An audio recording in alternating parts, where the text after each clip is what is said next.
Thank you for joining us for another edition of the Florida Chamber's Bottom Line. I'm Frank Walker, Vice President of Governmental Affairs here at the Florida Chamber. And joining us today is Peter Schorsch, who is responsible for much of Tallahassee's daily reading, The Sunburn. Peter, welcome to the program. Thank you for having me. Absolutely. So from the media's perspective, what's the landscape in the Capitol right now as we're 1 week out from the hanky dropping and the end of session? We saw in the Senate Appropriations meeting that it took an hour and 10 minutes to get through one bill, and several others died, and that's what happens. The gears start to grind down, and we're starting to see that. And then the third part is Governor Scott. He's starting to see much of his agenda fall apart because of the unwillingness to have partners on the legislative side. So we'll probably see a little bit of acrimony coming out of the executive branch. Something else that's probably driving a lot of the want to get out of town is the fact that we're in an election year. We've seen several Republican debates that have taken place over the past several weeks, and the talk of endorsements from both sides of the aisle, but also potential election matchups. It's hard to have a conversation in the Capitol without that filtering in at some point or another. So from a general perspective, what is the effect of election year politics on the legislature's activity? And this year in particular, have there been any casualties or beneficiaries of note because it's an election year? You can't swing a dead cat in the House right now without running into a state Senate candidate. We thought that there was going to be a lot of exciting legislative races in 2018 because of redistricting. That's moved it up to 2016, like Dana Young in Tampa. She wanted to run for the state Senate. She thought that would happen in 18.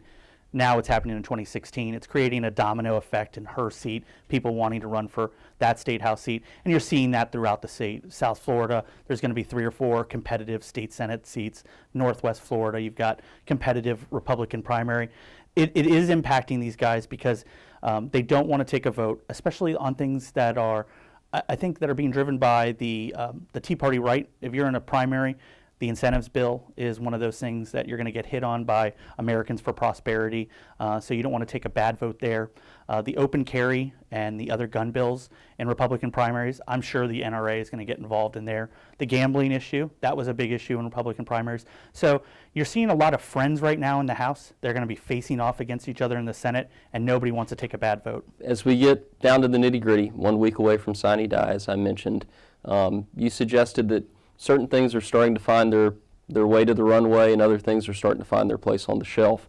So as of today, what do you envision being the post-session storylines? And in those storylines, are there any significant winners or losers, or is it just too early to tell at this point? It's early, but unless Governor Scott gets his agenda, I think you're going to see some retribution there. I think one of the things that could be also scary is if there's no movement on the gambling compact, and then we get a ruling out of the court cases that basically allows de facto slots in a dozen or so counties where we've given up the $400 million and there's slots everywhere. I think people are going to be looking at the legislature like they made a mistake there. I think one of the big losers is probably the NRA right now. Marion Hammer, always one of the most powerful lobbyists. She didn't get a lot of her agenda through.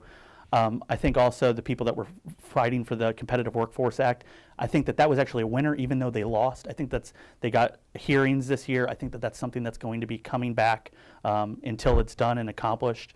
I think also Steve Crisafulli's had a nice session. I think one of his legacy with the water bills and then the legacy Florida legislation was a nice, proud accomplishment. And it was a really nice touch to see Andy Gardner get his agenda passed with money for children with special needs. Absolutely, and those were almost all to the letter shared chamber priorities, so we were thrilled to see those get over the finish line after several years of work from the chamber's perspective as well. So one last question, who's going to be the nominee on each side, and who's the next president of the United States? And well, Hillary Clinton's definitely going to be the Democratic nominee. The Republican nominee is going to be not Mitt Romney, not Marco Rubio.